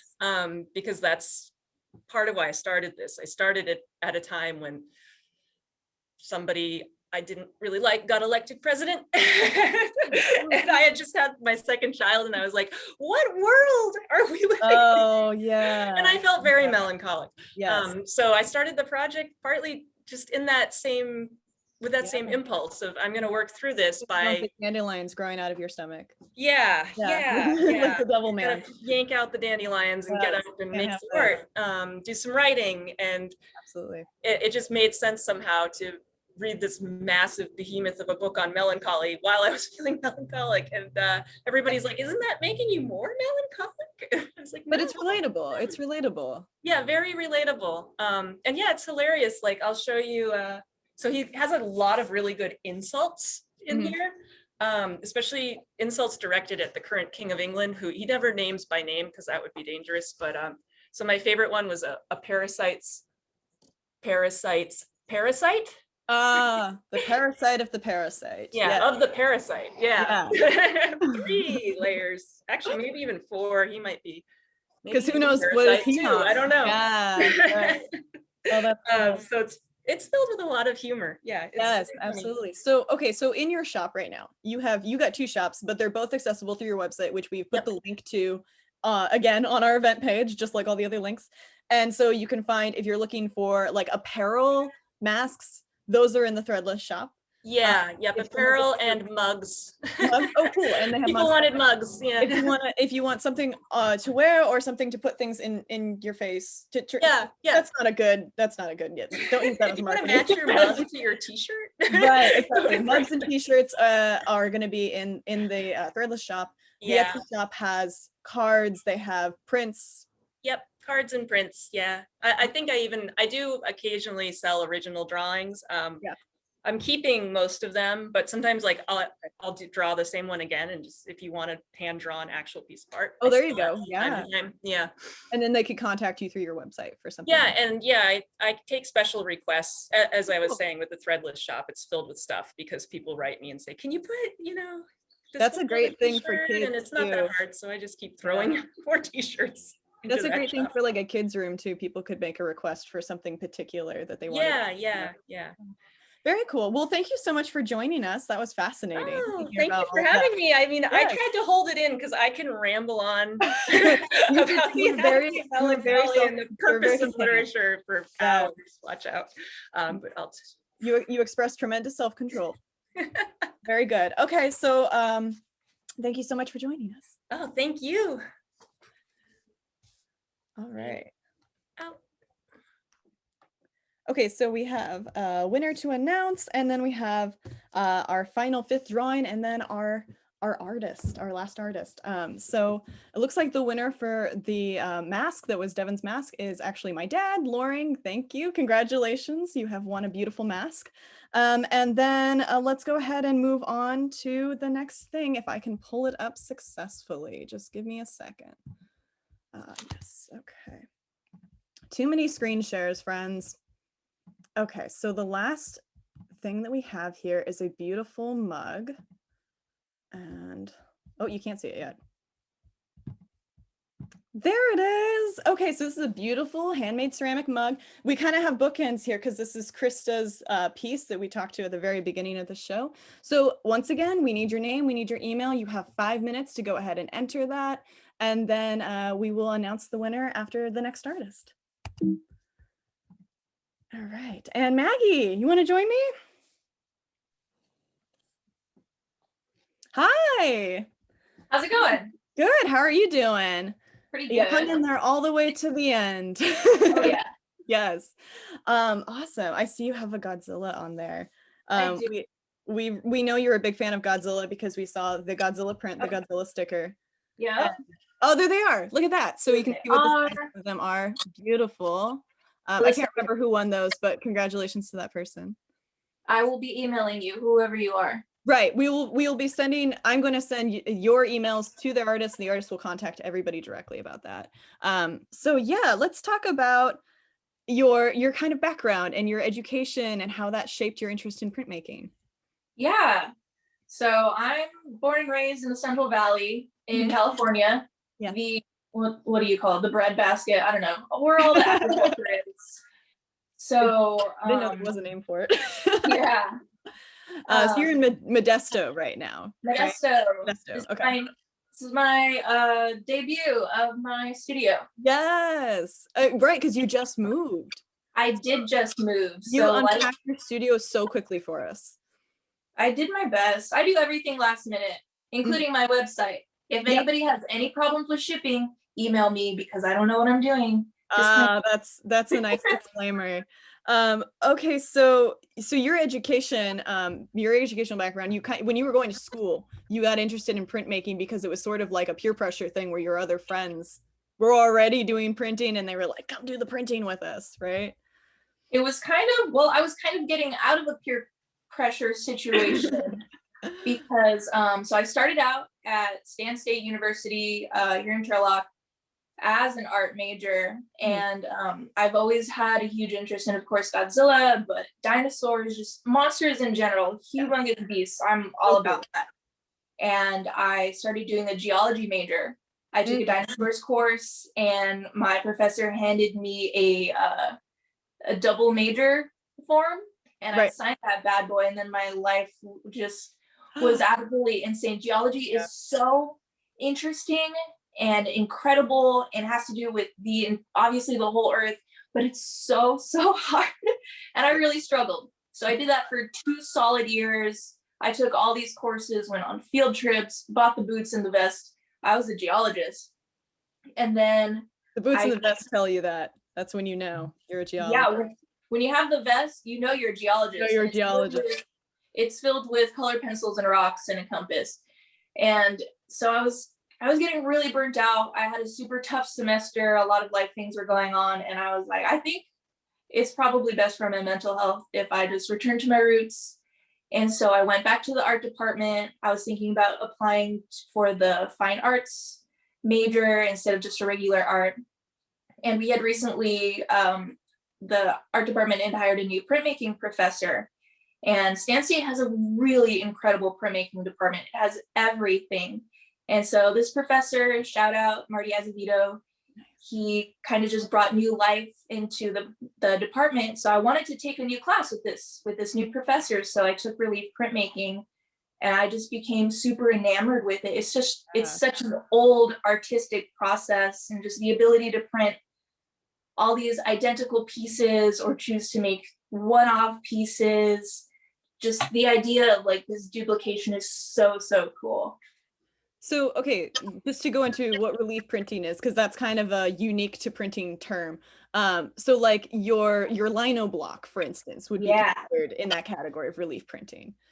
So my main forms of printmaking that I like to do are relief and screen printing. Okay. Honestly, they're the easiest you can do at home. It is difficult to do relief without a press, but we have wooden spoons for that. Yep. So it's accessible. And so here's the block that I'm going to be demoing for you today. Oh, look at that. And so relief is basically you start out with your block, your plate. So I use linoleum for this, and this is what the carving tool looks like. Oh, how neat. And so what you're doing is you're slowly removing material you're carving away, and whatever is left gets inked up by your roller. It's sort of like the opposite of what you would think of for drawing. So like when you draw it's additive. This is like subtract.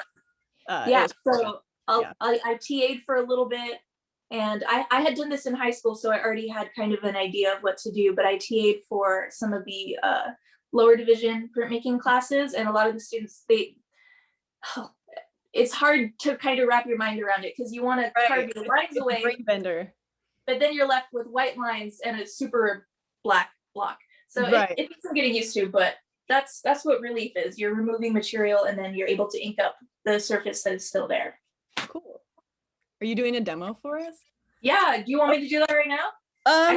Yeah, why don't you just do it right now? That's great. You got it right there. So I can walk and chew gum at the same time. So I love it. We can keep talking. Okay, so, but I'll explain what I'm doing. Yeah, tell us what you're doing. I'm doing it. So I have, can you see me? Yep, I can see you. So I have my plate. This is my brayer. I just use Speedball. You can use Speedball ink. So printmaking can be so accessible. That's why I love it so much as well. You can just do it in your kitchen. But this is a brand of ink that you can get at like Michael's if you want. Speedball is an amazing company.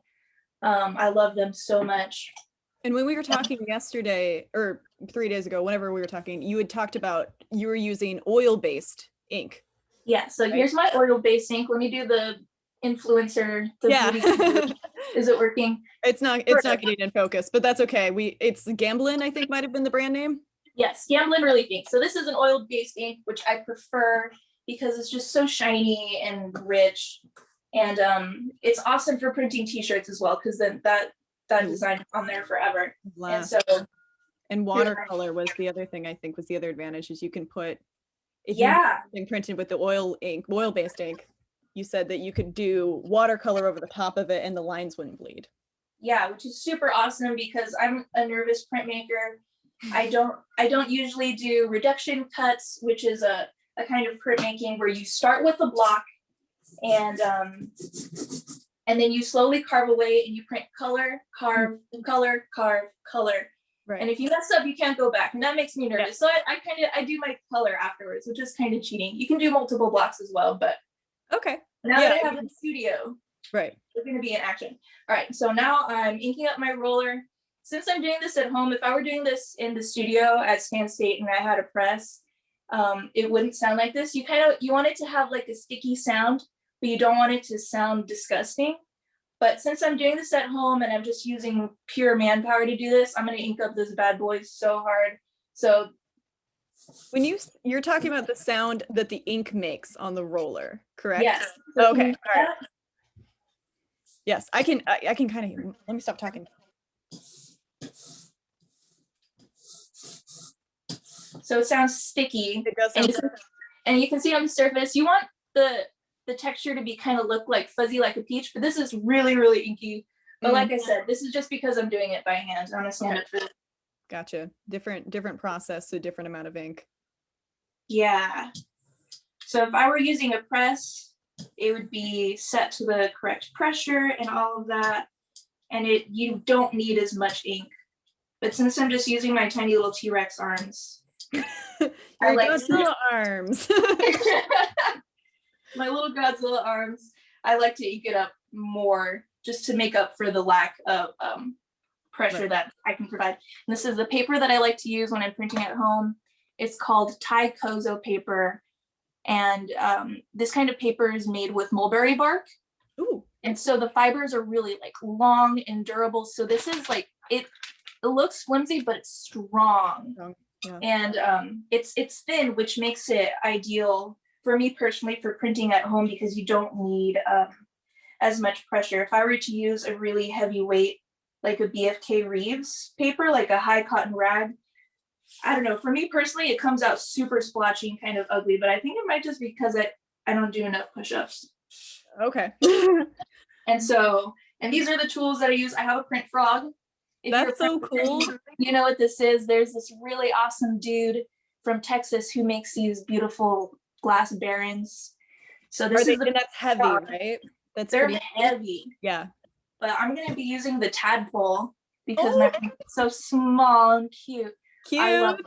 So tadpole. He's a baby. Awesome. Okay. Oh, I see. And then okay. And then like, do you have problems with it shifting ever? If you ink it up enough, it doesn't shift. Okay. So that's why I like to get my plate inky. Okay. Right. Because in a press, obviously there's less chance of it shifting because you've got the presses doing that for you. Yeah. And if you don't know what a press looks like, it's got these rollers and a huge metal press bed, and you crank the lever and this roller rolls over your print and shoots it off kind of the other side. The whole bed moves under the roller and it applies just the perfect amount of pressure. I would kill a man if I could get a press here in the studio. Recorded. I don't know. Should we have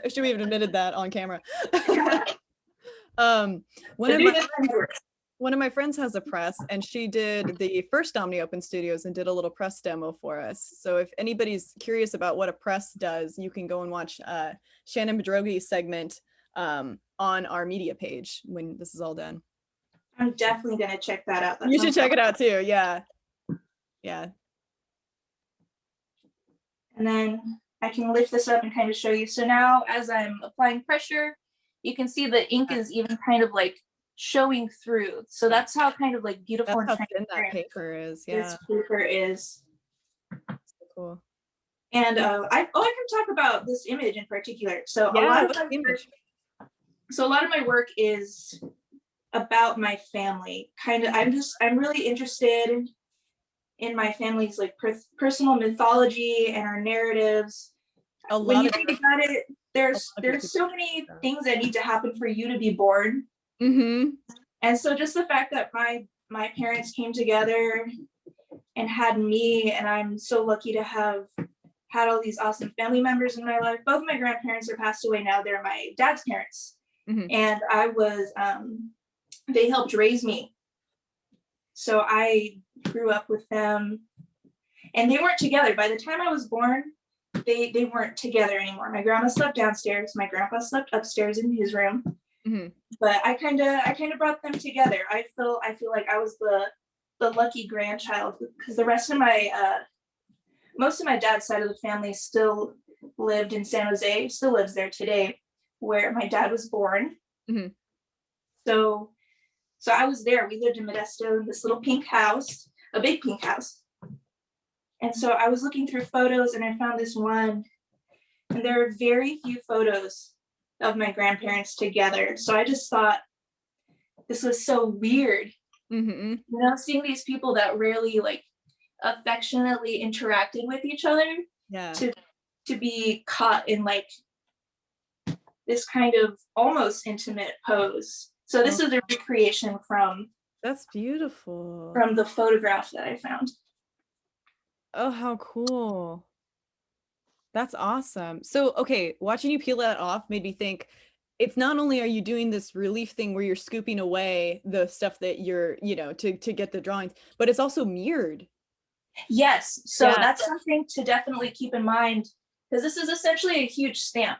If I were to have text on this plate, you'd have to do it backwards. It would have to be backwards. Yeah. Awesome. So, okay, going back to like the content of your work and how it connects to your personal life, there's a couple of pieces that we were talking about that I was hoping you could share, maybe hold up. We talked about the Godzilla one briefly, but I'd love to get back to that. The Virgen de Gorgia? Did I say it right? Virgen de Gojira. So that's kind of a mashup.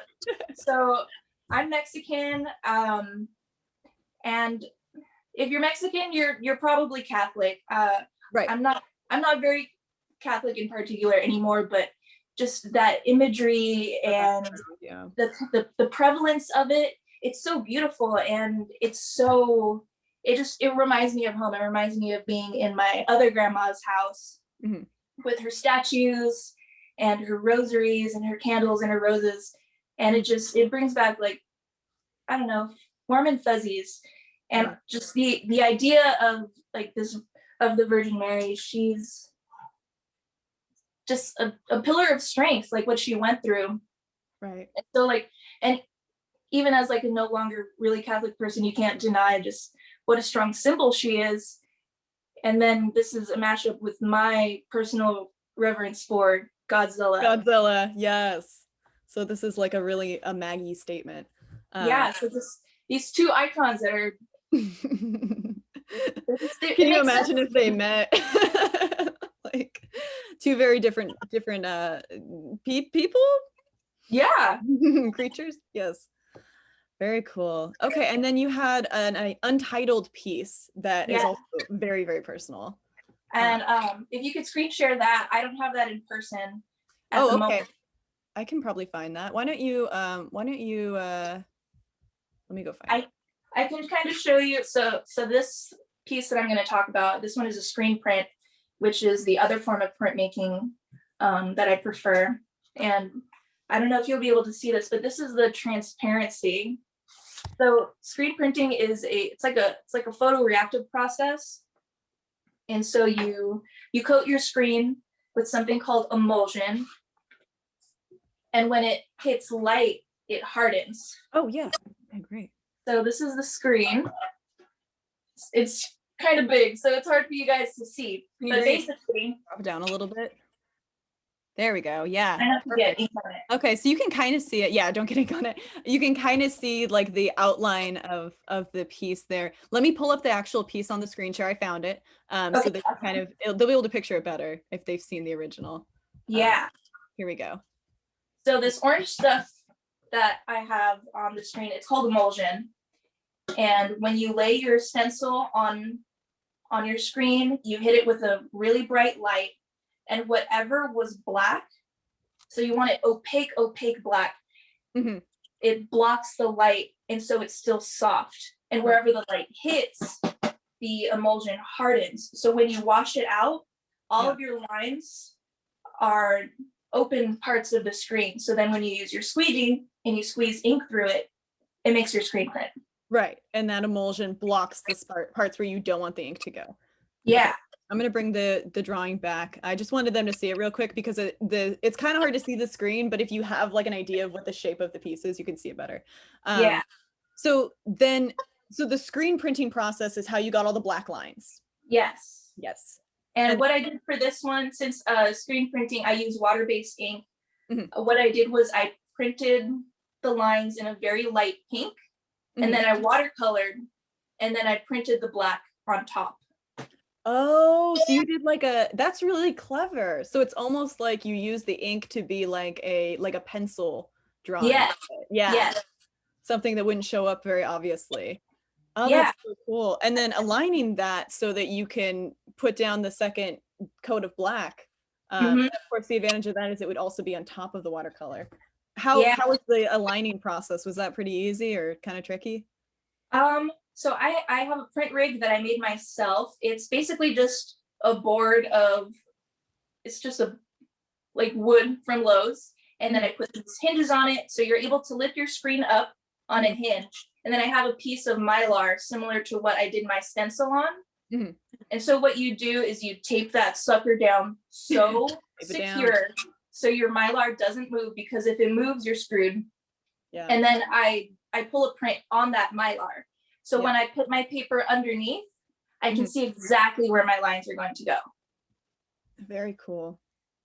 And so, so this piece, so this is my newest piece. And so when I first started doing printmaking, my prints were very like super literal memories, just like pulled out of the old noggin.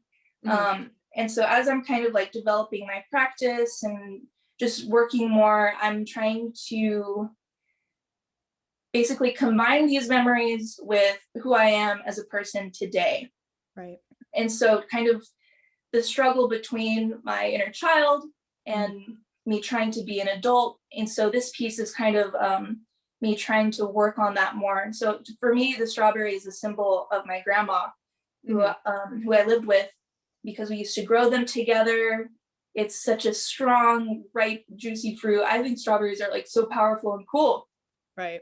And then in this piece, the roly-polies are kind of, when Anna was talking, I was like, I put those bugs in my grandma's garden too. Right. I know. I connected those two because I talked to you, and then I talked to Anna a few days later. And so I was like, oh, this is like the bug people. I'm hanging out with the bug people. Doesn't sound nice, but you get what I'm saying. People that love bugs.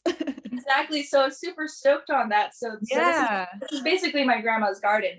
Yeah. And kind of the symbolism behind this is I moved out of my family home for the first time ever. I'm kind of an old guy already, so it feels weird, but it's very it's satisfying. Yeah. But it's a struggle, and I'm still struggling being away from my family. So as I was working on this, I was kind of feeling low, kind of like self-doubt, being down in the dirt. But when you're there, there's still life around you. There are all these beautiful strawberries, and there's also these like gnarly creatures. So you're not alone, basically. And as I was working on the posture of the figure, I noticed she kind of resembled the hangman from tarot. Mm-hmm. Yeah. And what the hangman kind of symbolizes is so kind of like seeing the world from a new perspective. So he's hung upside down, he's physically restrained, but his face is serene. So he's kind of like resigned to this self-sacrifice and kind of like martyrdom. Right. Yeah. But for me, it's kind of like a forced new perspective. I'm not resigned to this. I'm struggling, I'm working through it. So kind of the grumpier face, and the hanged man has a halo, which kind of symbols enlightenment, but I just have a butt ton of hair. and so not so much enlightenment, just kind of like wild and reaching and trying to figure things out. And I'm not physically restrained in this, but you're bound to your family. Right. You're not literally tied to them, but you're bound to them. And right. Emotionally, and yeah, that makes sense. So that's kind of the feelings behind this piece. It's beautiful. Awesome. Okay, well, thanks for sharing that and explaining that to us. I can talk. Thank you. That to us. So, okay, you have just updated your shop, and you have a lot of really cool pieces in there. Thank you. Yeah, and you've got some prints of the work that we just saw. So the Godzilla and the sticker, the sticker and the print are both in your shop. Do you want to tell us about a few other like quick things that are in there? It's mostly prints, but they range from like different types of print. I'll let you say it. Different types of printmaking. Yeah. So I have relief prints and screen prints on there. I have some of these over here. This screen print is in the shop. This is me, my grandmother, and my dog that she got me without asking. My dad gave him away to my cousin shortly after we got him because he ate a bunch of his wires and stuff. Oh, no.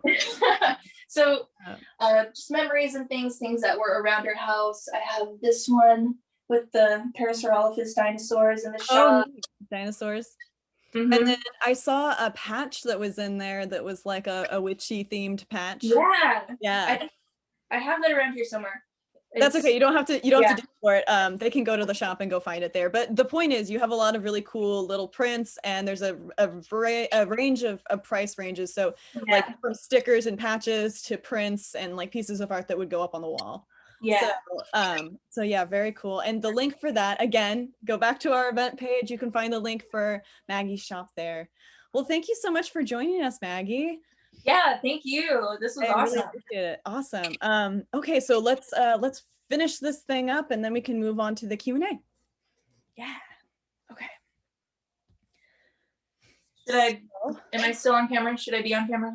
Oh yeah, you can go off. Okay.